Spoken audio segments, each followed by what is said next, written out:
Leo ikiwa imepita miaka 5 na kuendelea tangu kuondoka kwa hayati Magufuli aliyekuwa rais wa Tanzania.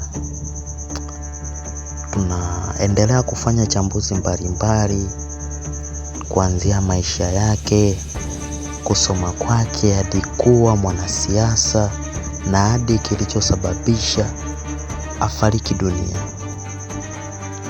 Mambo vipi ndugu msikilizaji na mtazamaji wa Afromedia TV? Nazidi kukukaribisha katika chaneli yetu hii. Usisahau kusubscribe, kulike, kucomment na kushare ili uwe mwanafamilia wetu.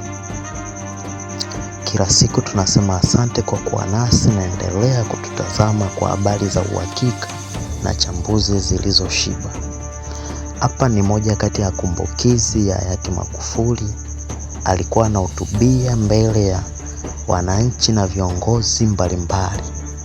Alikuwa akielezea tukio lake la kunywa sumu ambayo ilitegwa katika chakula chake.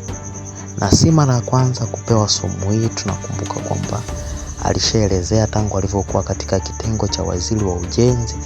Hivyo basi ni moja kati ya vitu ambavyo hadi leo wachambuzi wengi wameeleza kwamba ni mtu ambaye alikuwa anawindwa kutokana na msimamo wake ambao umeaminika kuwa alikuwa anatetea wanyonge zaidi.